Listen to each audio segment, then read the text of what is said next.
All right, guys, welcome to the second episode of Chief Concerns, the very first true Kansas City Chiefs debate-style show with former Chiefs players debating the current team. We're here with our hosts, former tight end Jason Dunn and former cornerback Eric Warfield.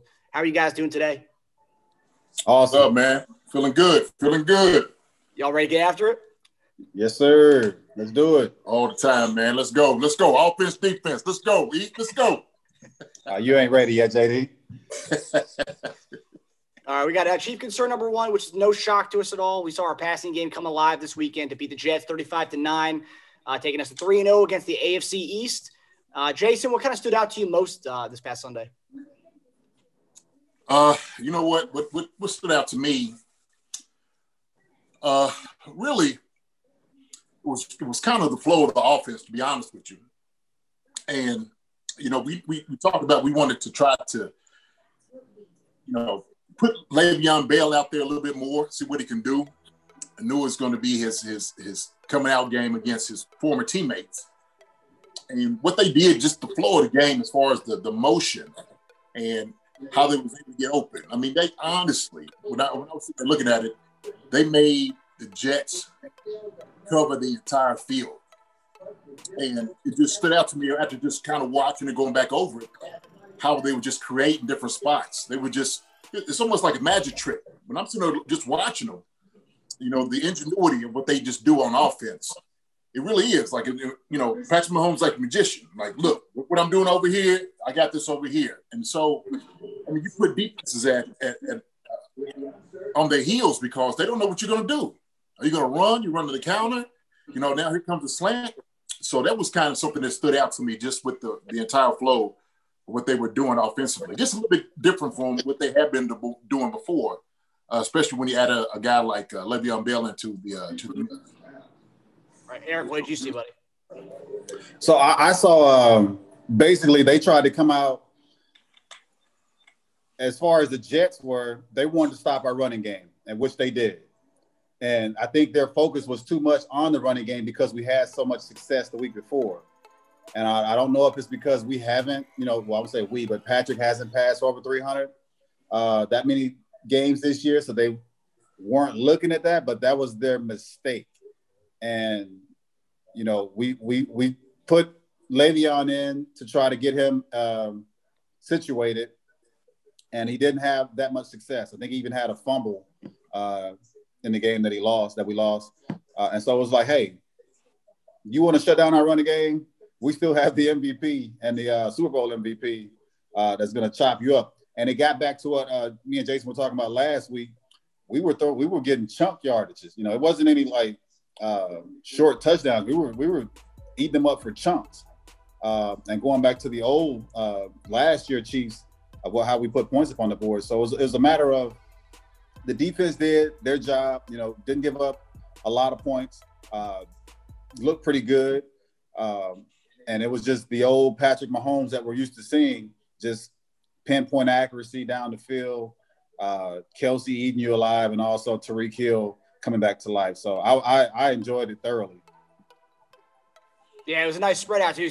Hardman did his thing, so D-Rob, and everyone was kind of cooking on offense. So it was nice to see it. It was a nice come-out party for the entire offense. But you kind of alluded to them stopping the run. That leads us to our next question. Passing game did look dominant on Sunday. The run game looked kind of off. We only gained 50 yards on the ground when the Jets have allowed around 116 yards a game to opposing offenses this year. Given the injuries to the O-line, are you concerned about the offensive line play just based on how he played against the Jets? Me, I'm not. I mean, it's like you pick your poison with what you want. We proved it last week. We have a great running game. And Patrick still put up 250, I think, last week, which is still a phenomenal game. Only has one interception on the entire season. So we know we're going to get great play out of him. It's just a matter of how much confidence you want to put in your front seven to either try to stop our running game or have them drop back in the coverage and try to stop our passing game. Not too many teams are built like that on defense to where they can stop us overall as a whole in a game. So it's just a matter of how disciplined you are as a defensive coordinator to put your guys in position to slow us down. You're not going to stop us, but there is ways to try to slow us down. Jason? Yeah, you know what? I have some major concerns. I do on the offensive line. Had two guys out. Your starting left tackle was gone for the game. So, I'll say this: the offensive line, without a doubt, as far as a unit, is the one unit on football that has to be on the same page every single snap, every single accord. And so I know how tough that is, at least to have that continuity, especially on the offensive line. Because when you have a guy that's coming in and you're making calls and you're making, signals and some of the things that a guy that hasn't been playing a whole lot comes in, it's a little bit different because you kind of know what a guy's right beside you, his weakness is. Like, hey, can he take the rush? Can he, is he going to be able to step back? Especially from the tackle, to the tight end. The offensive line, man, it's stellar because you protect the quarterback and you protect the running back.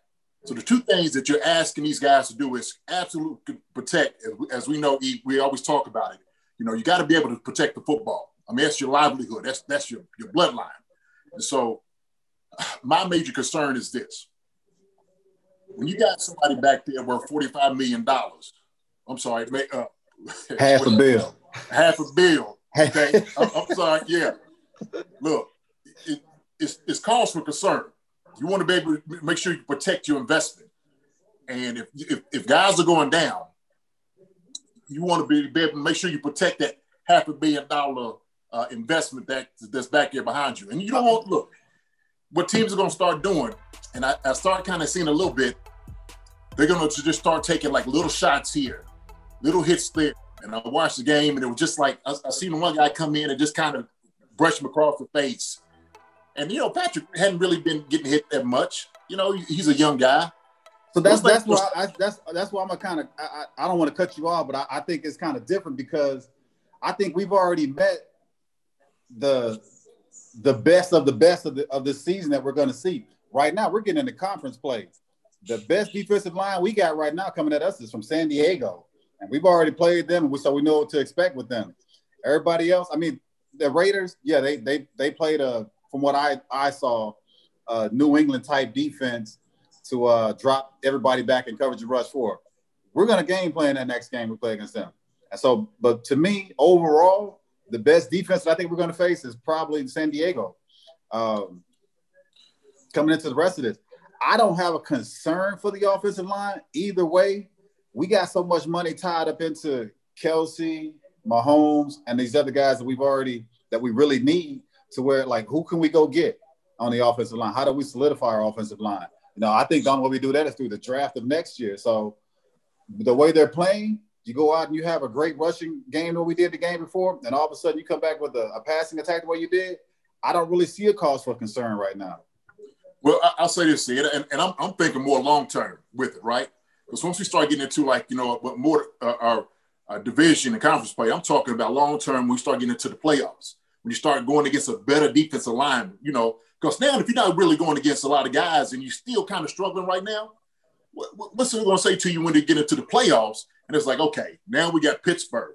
Now we got the Ravens coming at you. It's going to be a whole different type of, mentality with those guys. And so what I say that, like, the concern of it is, I think, you got to give it some time to get those guys back, make sure they get healthy. You do some things that it's going to take a little bit off the offensive line, right?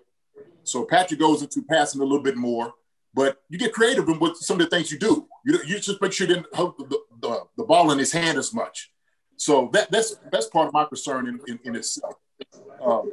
Then, we'll kind of get into it a little bit more, but if you have somebody like Le'Veon Bell who can kind of create his own, a couple of holes here and there that makes the offensive line look better than what they really are. Not saying that the Chiefs' offensive line isn't good, but Le'Veon is going to be able to create a little bit more stir into some things that he's doing. That's just part of my concern in itself. Because I know sometimes how it is, like, man, when guys always want to get back, and sometimes guys get back a little bit too soon. And look, y'all little guys, y'all heal, y'all get little nicks and crannies, Man, the big dudes, hey, I'm telling you right now, man, a couple of things on your knees and you start falling down, you don't start adding up over the season. It's a long haul. It's a long. But also, I think that, I mean, I'm no offensive coordinator. I just think that we need to start getting rid of the ball a lot quicker. Yes, we do need to establish a running game because it makes it a whole lot easier, you know, for Patrick to go out there and pick his poison. But when we only look for chunks, I don't think I've seen Patrick throw a slant this year. We don't throw them little quick routes out there. We do sweeps, reverses, and gooden you down the field.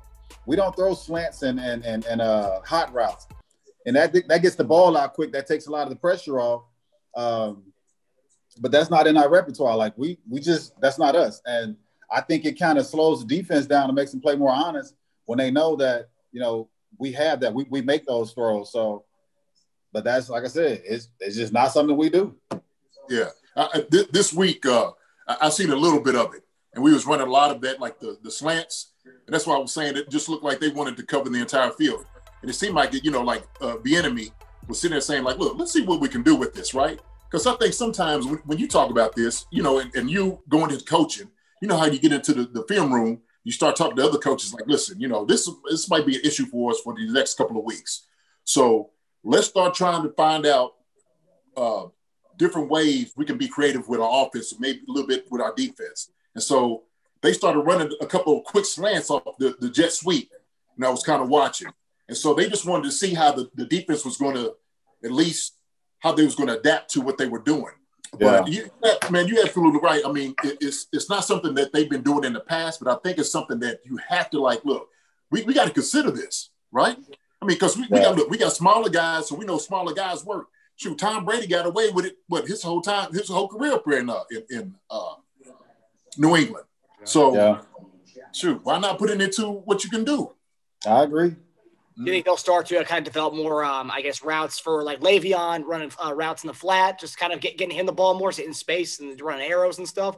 I mean, do you see that to kind of mitigate off the O-line play that we have right now? So we do have a lot of reserves in there. So, I mean, it would help to kind of do that. Is that what you guys are saying? Oh, yeah. And, man, I tell you what, we have a unique playbook in Kansas City. I've seen some plays out there on the field that I've never seen in football. You know, so that just shows you how creative that we are as an offensive unit, as an offensive staff. But they come up with some pretty unique plays out there. So again, I don't have any complaints about what we're doing offensively, because if you can go out and perform the way you've done the last 2 weeks, you know, put up the rushing yards and then come back and throw up 400 yards in the air, I mean, what more do you want to complain about? Right. And I guess it helps. It bodes well for us to, I guess, kind of have these problems now against the Jets versus, like Jason was saying, in the problems, I guess, in the playoffs with Pittsburgh. I kind of get the guys healthy now, so we're not rushing them back to play the Jets. But I guess we can wait till Pittsburgh, and then we can hopefully those guys are healthy and they can come back like Mr. Schwartz. So, Eric, you talked about chunk plays, and this weekend we saw Tyreek Hill catch 2 bombs for touchdowns. And on Twitter, there was a whole thing, CBS Sports, I guess they were wrong about their stat. They said that Tyreek Hill tied Randy Moss the most 40-plus yard touchdowns at 23, but actually it was only within the first 5 years of their career. So they tied him in the first 5 years. But overall, Moss had more than 23. I think he had 40-something, 40-plus yard touchdowns. But there was a debate, and I think it's more of a generational thing as far as who's a better deep threat between Tyreek Hill or Randy Moss. Eric, you guarded Randy Moss, and I know you said that was probably the best receiver you ever went against. Where do you stand on this as far as who's a better deep threat? You know, no knock against Tyreek, but when you got a guy that's out there holding his hand up, telling you to throw the damn ball, you know you got a threat, and that's in double and triple team. Now Tyreek has made some phenomenal plays down the field, whether going up with the big guys or whatever. But Randy's one of those players that you can just, I don't care who's covering or at safety, he's gonna make a play. You know, the first few years of his career, it was like, oh my gosh, like, is that possible? You know, a guy going, I think one game against the Cowboys, he had 3 catches, 3 touchdowns, and like 140-something yards. Like that's unbelievable. But that's who he was. And like I said, to take nothing from Tyreek Hill, he's still young, he's still making phenomenal plays. I'm glad he's with the Chiefs. But Randy Moss he's that guy. Jason, what would you say on that? Yeah, I tell you what, man. Without a doubt, like you said, not taking anything away from Tyreek, but Randy Moss, in my opinion, is the best receiver that can track a deep ball better than anybody else I've seen. To me, it's not even close. You can't overthrow him. You can't overthrow him. You can't overthrow him. And you talk about somebody who's long and lanky, 6'6". You know, he's look like a gazelle out there, a giraffe. Yeah. And, you know, he's running down the field like it's with his hand up because he said he's always open, and he is. I mean, he is. So you talk about his leaping ability. You're talking about just getting the ball like Tyreek is what, 5'9", 10, 5'10"? I mean, he's listed at 5'10", but I mean, you know how that stuff goes. He's probably like 5'9", 5'8". On the phone book, right? Yeah. So yeah. Look, it's if I'm going deep, and here's what Tyreek can do. Tyreek can take the top off the defense. So when we talk about taking the top off the defense, that means he can get behind the defense on any given play. Randy can get behind the defense and over top of defense on any given play. That's the big difference. So Tyreek got the speed, Randy's got the speed, but he also got the height. He got the leaping ability. Not taking anything from Tyreek, man, but Randy Moss is the best I've ever seen do it. And the thing is, he actually learned, to me, probably the second best guy that could track a ball in the air, in Chris Carter. That's where Randy learned a lot of it from. I mean, shoot, I watched him. Now, I'll tell this quick story. We went up there when I was playing with Philadelphia, and Chris Carter sent us home. He caught so many balls on the sideline, could just catch with one hand. He came on the sideline. Yeah, go home. Go home. Get on the bus now. Go home. And we couldn't say nothing on the sideline. We just like, oh, man, get out there. Go on, leave us alone. Leave us alone. Chris, leave us alone. Get out of here. Go home. And that's just they were a hell of a duo when they got him and oh, Randy. My God. Yes, sir. Yes, sir. Did you ever go against Chris Carter, Eric? Oh, yeah. Our training camp was in River Falls, Wisconsin, so we had to go up against the Vikings every summer during training camp. So, yeah, we got to see those two a lot.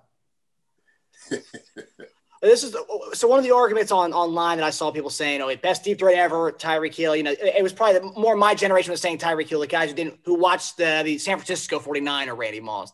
Those kind of people were saying this. But I saw some arguments that were saying that Tyreek Hill was a better playmaker than Randy Moss because you could line him up in the backfield. He could take a touchdown from the backfield, or he could take it from the slot. Or I don't know. What do you guys say to that? No. Man, you give me Randy Moss in this prime, there's no stopping him. I'm talking about, I've seen that you can throw a hitch route, and that's that little route where the guy just freezes, you throw it straight to the side, and he's going to take it to the house. For as long as he is, he's got quickness. He's got the moving ability to avoid tacklers. And once he gets in stride, there's no catching him. So, and Tyreek has that speed also. He's just more elusive because he's smaller. But Randy, to me, and I've watched a lot of football. I've gone up against Jerry Rice. Much respect to him for the phenomenal career he's had. But to me, my playing up against, Randy is the best I've played against. It's the best I've seen. Say for you, if you guys are both starting franchises right now, Tyreek Hill, Randy Moss in the prime, you guys are going Randy Moss in his prime. Randy Moss, please. We'll take Randy Moss for number one. Yeah. And the only thing, the thing that makes Randy a bad player is because he took plays off. Yeah, he really did take plays off, and he had this attitude. It was just about him. You know, he played when he wanted to play. But with that kind of talent, he made it that way though. Like when he needed to, when you needed to play, you know who to go to. And when the defense knew who they were going to and still couldn't stop it, that's a problem. Yeah. And you talk about like where Tyreek is just, he moves and shifts around a lot. So you got to almost create space for him. You had to create space for Randy. I mean, Randy, he had all space to himself. So like he said, it didn't matter if he was triple or double or triple covered. Randy was going to create that space. And he always had a chance in every shot to get that ball. And you knew it. Tom Brady knew it. I mean, Culpepper knew it. So it just, you didn't have to tell him get open. You come out the huddle. Randy's like, he come out the huddle like, man, I'm open. Before he gets out, before he lines up, I'm open. I got you. So, yeah. So he just, Tyreek is in multiple positions. He plays slot. He's in the backfield. He does the little, the quick jet sweeps. He does. So they're a little bit more creative with like hide him, get him out there. And he actually, man, sometimes when I'm watching him in motion, he looks like, what's the name? They all look the same when they run in that little jet sweep. You don't quite know who it is. So, but you watch Randy Moss stuff, you know exactly who that joke is when he lines up. Yeah. Yeah, I think a lot of the young bucks need to go back and watch some old school Vikings tape to end that. That's crazy. How old are you, Marcus? I'm 26. So I grew up. That's crazy. He said old school. Like Randy's an old guy. Well, no, I would say because a lot of the guys who were arguing and stuff, like they were talking about Raiders Randy Moss. He was still in his prime. He was past his prime. But he was still one of the best receivers in the league. So a lot of these guys were talking about Kerry Collins throwing in the ball. I'm like, I was like, you need to watch a little bit before that, So, but. Yeah, so when I was starting to watch football, I was watching you guys. The first football memory I have is you guys. That's 02, 03. So, like, I was 9 or 10 around that time. Gotcha. That's crazy. So moving on to this week. So looking ahead, we got the Panthers coming to town. And it looks like their blue chipper CMC, Christian McCaffrey, will be back from his injury. And it's the first time we're actually facing the electrifying running back in Christian McCaffrey. What does that pose to our defense, a guy like that? Eric? I mean, he's a phenomenal player. Like, out of the backfield, line him up outside the receiver. Like, the guy is a proven impact player, and that's what he makes. He makes a bunch of impact plays, and he can chop your defense up. And he's one of those that you have to pay attention to every time he's in the game, no matter where he's lined up at. He's one of the main focal points of the offense. Jason? Yeah. So, yeah, no doubt about it, man. He's an absolute threat. And when the season started, it was talks that he might have been the best running back in the league, to be honest with you. I mean, he's in, top 3 without a doubt. And the thing is, when he comes out there in the game, they're going to get the ball to him. It's going to be difficult, especially, the Chiefs' defensive line has been struggling a little bit against the run. And so when you have a guy like this, which when you first get back, you don't want to get him to do too much, right? I mean, he's just now getting back off an injury. You don't want to give him 25 looks. You don't have to, let him kind of, move in, see what they've been doing, at least have him out there to be somewhat of a distraction to try to keep your offense going for what they've been doing. Bridgewater haven't really been doing a whole lot with Carolina these past couple of weeks, but it's going to be tough with the defensive line. But I don't expect McCaffrey to have that many looks. When I say that many, I mean, he's usually catching one around about 25, something like that, close to 30, ball in his hand. I'm saying he's going to be probably somewhere around maybe 12 to 18, 20. You know what I mean? Just so they working him back in. Huh? Yeah, just work him in. Yeah, because like I said, he's coming off an injury, and I know he's probably feeling good, but you don't want to lose a guy like that for the rest of the season, halfway through the season. Yeah, I don't think their record is all that good either. If I was him, I'd I'd make sure I was 100%. Yeah. So and Mike Davis looked good filling for him. It was kind of like his breakout role. He's been in the league for a while, and he's kind of flourished in the games without him. And they said they were actually going to use both of them when McCaffrey came back. So I guess it might be more of a 50-50 kind of split week, or a 60-40, maybe Mike Davis this week. Is that what you're saying, Jason? Is that what they should do? Absolutely, no doubt. And like I said before, ain't no better motivator than know that your playing time is going to be cut. So it might make like, look, you know what? He's coming back. I got to show what I can do, with the looks that I got to be successful with what I have. So I know he's going to be pushing it. And if they've been leaning on him for these past few weeks, they know, look, he can carry the load enough where we don't have to, just bring Christian in and just start doing, just running ram shot with him. Yeah, but even he knows, and that whole offensive staff knows that he ain't no Christian McCaffrey. Well, yeah, of course. Now, without Chris Jones, is that one of those things where you look at this game maybe before Chris Jones being out, it's like, ooh, now with Chris Jones out, it's like they got a shot in this game, or no? That's I mean, what do you? I still think we're the better team. I honestly just think we're the better team. I think Bridgewater got hurt the last game, so we don't even know if he's 100%. And going out there and getting a newly McCaffrey trying to get established with the offense, I still favors in our hand. I just think we have the better team. As long as Patrick Mahomes is healthy, I say we're favored against anybody. Yeah, I had to agree with that too. I know Spags will probably put some things together, with Chris out, be a little bit more creative as far as what he's going to do defensively. Sorensen and Tyrone, they've been doing a tremendous job defensively in the secondary too. So, they play a lot down in that box, which is going to at least help out with the running game.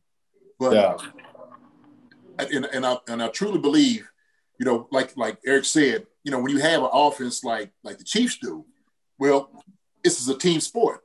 And that, thank God it is, because now all of a sudden, if the defense can't hold that in, offense is like, hey, look, like I said last week, we got you. Don't worry about it. We'll go ahead and we'll if it had to manage the clock, we can do that, score quick, whatever we need to do. At least sometimes when you score quick and you put, teams where they become one-dimensional, that might be what you want to, get into. So, man, you know what? You mentioned that, and that's one thing I used to hate.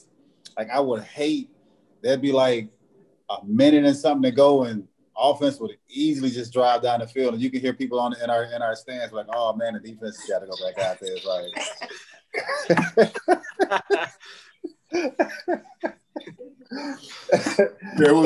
we just weren't. Just being honest, we weren't a great unit.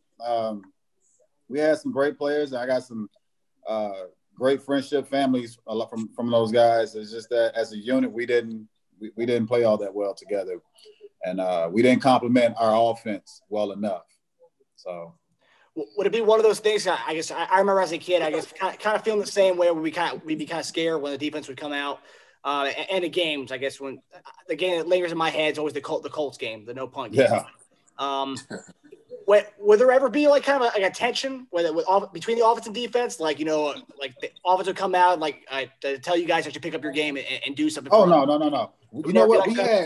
We had full support from our offense. The one thing that kept us going was that we knew we had an unstoppable offense, and they had so much confidence in themselves to go out and get the points that we needed.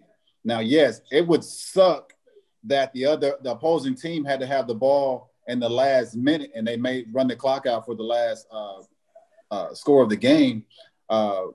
And they may not get the ball back, but we had much confidence and motivation from our offense to go out there to get stops. And a lot of games, some games we did, some games we didn't. Yeah, I agree with him. Sometimes, I know people kind of look at and you wonder like, oh my gosh, offense hates this. But, we out there, man, we cheering our guys on. We are defensively. Let's go, E. Let's go get them. So it's a constant thing. It's your family. You watch your family, and if your family's struggling, you don't really complain about it. Like, look, you know what? Then let's go out here. All right, get our shovels, start digging down a little bit deeper, right, and carry it if we need to. We need to put it on our back, so be it. We knew the defense, if they come up with plays and put us in a position.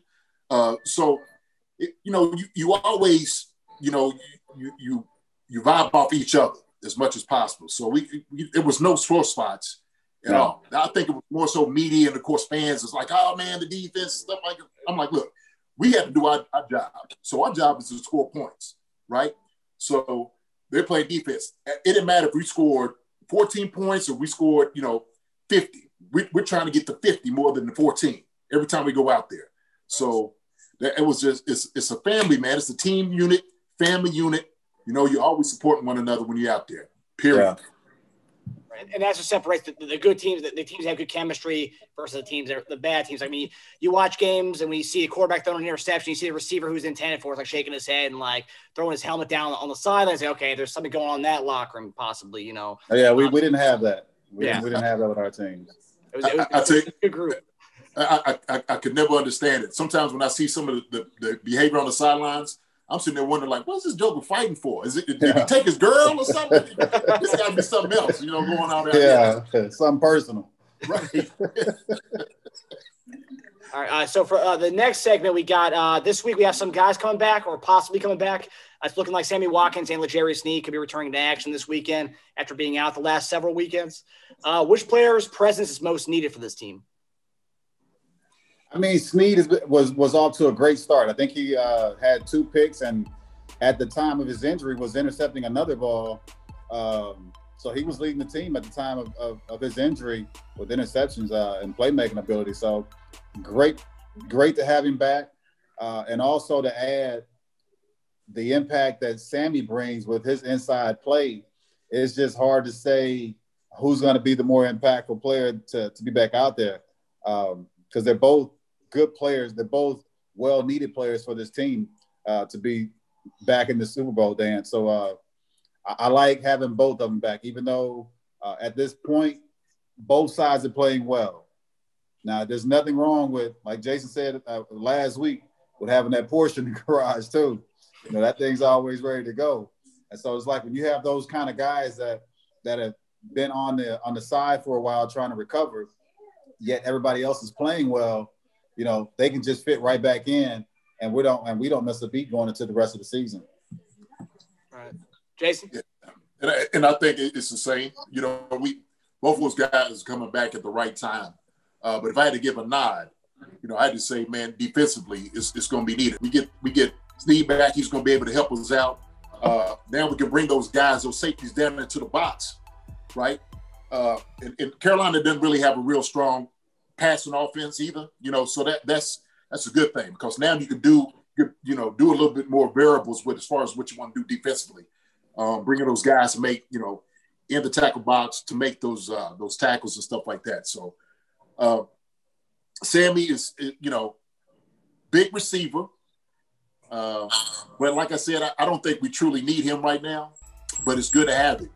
Anytime you bring a guy back and get him back working in with the chemistry with the guys just like to see it. Guys like to say, hey, man, just welcome back.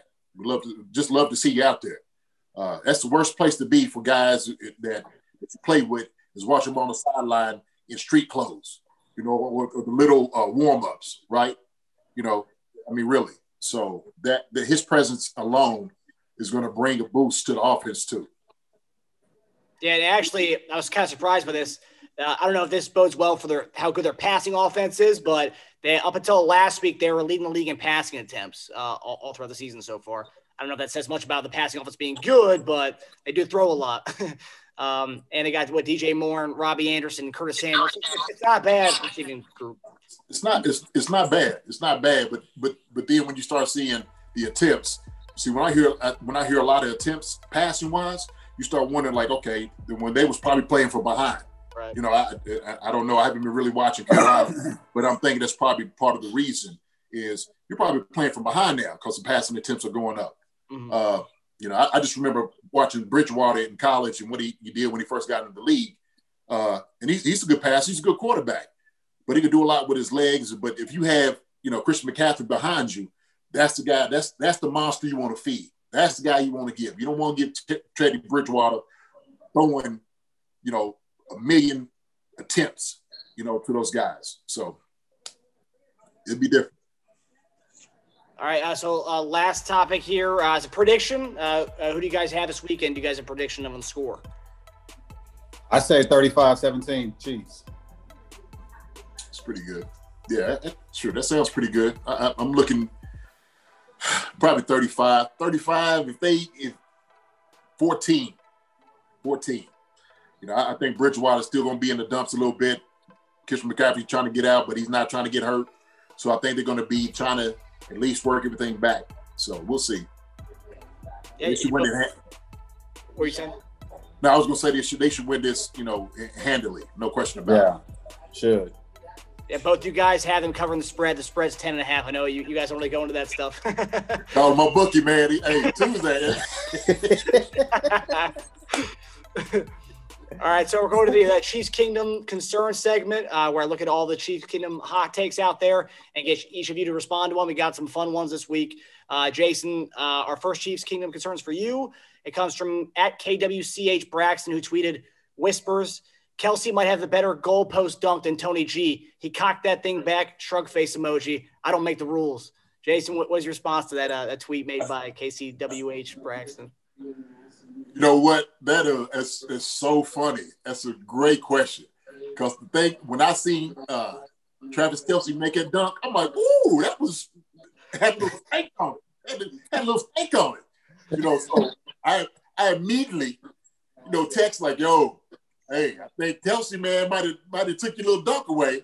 But you know what, though? Hey, I'm going to be honest. So it's like this. When you see a guy who dunks all the time, right, you just don't appreciate the dunks like you used to. And he does it, doesn't dunk a whole lot, so it looks good, right? But I remember a time just kind of going through my head. I said, man, I watched 88. I watched that joker jump up, double cock it, touch his legs, and fall in like this. So, I mean, it was pretty. It was a pretty dunk. I remember watching it. I was like, ooh. And that's what it is. You see, everybody talks about how great LeBron dunks now. So I said, man, go back and watch Mike when he was dunking too and who he was dunking on, right? You just don't appreciate it because you don't get to see it as much now. So, but Kelce, it was a great dunk, no doubt about it. But I seen 88 tear the goalpost down. Yeah. Vince Carter. Yeah. As a high school kid, I couldn't even touch the goalpost. I did a step back jumper one time. I got 5 points. Eric, I got the last tweet for you. This Chiefs Kingdom concern comes from our own cornerback, Travis Ward, at It's Lil Mooney. He tweeted after the game on Sunday, "I'm in a slump, ... I got to come out of it."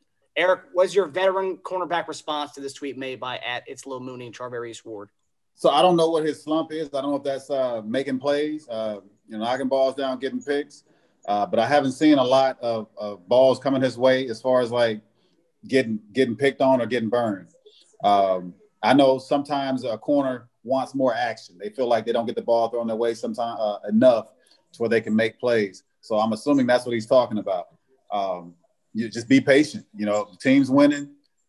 Go with the flow. There's going to come a time. Just be prepared when it does. I'm pretty sure he is. He's worked out hard for it, and he's right now holding up to the spot. So just be prepared for the moment, and make the play when it comes your way. Is that also kind of a compliment when the quarterback's not looking at you? Isn't that kind of like, I mean, you're not getting the ball, they actually coming to you, but like, isn't that kind of show how good your coverage is? I mean, what do you think about that? Oh, definitely, it does, and it plays into the defense as well. Like if our front seven's playing well and they're putting pressure on the quarterback and he can't look that way or have time to go that way, that you give credit to them, and you also give credit to the corner for doing his job. If he's in great position and you're afraid to make that throw, hey, take your hat off to him. Mm-hmm. All right, that does it, guys. Good stuff. We'll see you next week where we recap the Panthers matchup and talk about our upcoming game against the Raiders. That's right, Raiders week, baby. If anyone at Chiefs Kingdom has any Chiefs concerns for these two legends, please tweet at us at @ConcernsChief, and please subscribe and follow Chiefs Concerns on YouTube, Spotify, and Apple Podcasts. Good show, guys.